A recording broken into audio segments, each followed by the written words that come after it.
but it seems officials and the students are rather happy. Let's speak to IEB Chief Executive Officer Anne Oberholzer, who joins us on the show. Anne, good morning to you. And I imagine this morning when you woke up, I'm sure you knew the results before, sigh of relief for you, 98%? Yes, it was a very good morning this morning to hear the good results and the joy of the learners. Well, we had young Daniel Erasmus in here earlier, 11 distinctions. People are going to ask IEB versus government. So let me get this question out the way right now. Government results coming up next week. Why IEB over government? What's the hard sell there?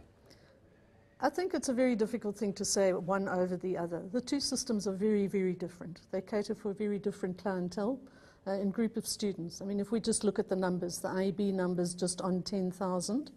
And if you look at the state system, it's over 600,000 learners writing. So to try and compare the systems is really not useful at all.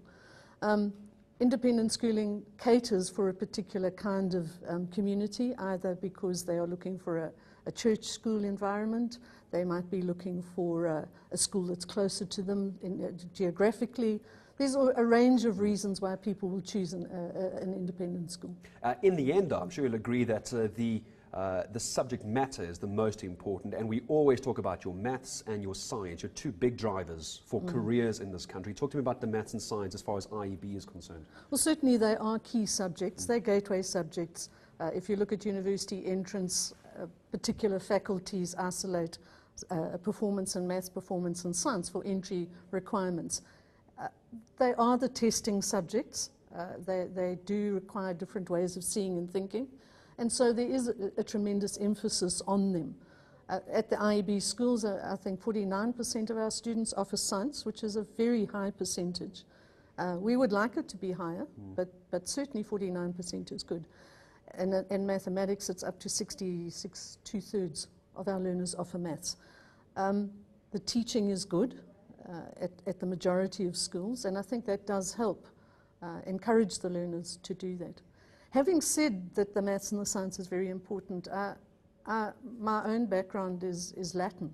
I was a Latin teacher, and the emphasis on languages and the arts, I think, mustn't ever be forgotten, because they bring a balance that is critical to creating a whole person. That's exactly what Daniel Erasmus, the young gentleman I spoke to this morning, one of the top achievers, he was doing Latin as well. He got 11 distinctions. Latin, I'm sure you'll be impressed to hear, was one of them.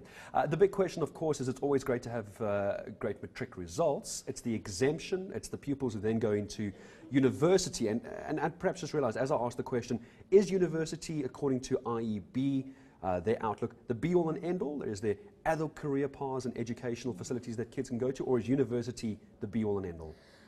I certainly don't think university is the be-all and end-all. I mean, if we just have to look at our economy doesn't run on university graduates alone.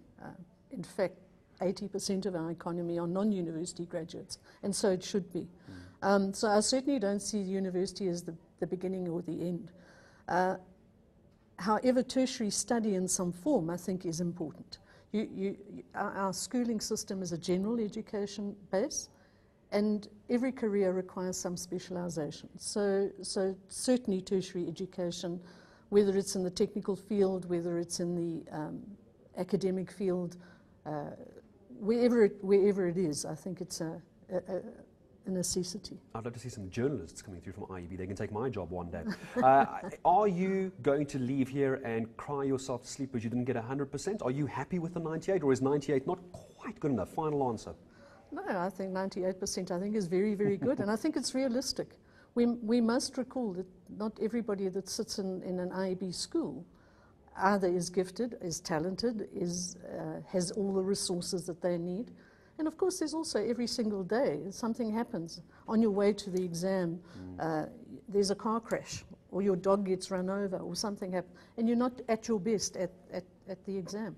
Those things happen, and I think it's realistic for us to not expect 100%. Well, I spoke to two of the IEB students this morning. Congratulations to them and to you, 98% pass rate. And congratulations and all the best for the new year. Thank you very much. As well. That was the IEB Chief Executive Officer, Anne Oberholzer, joining us here on Morning News today.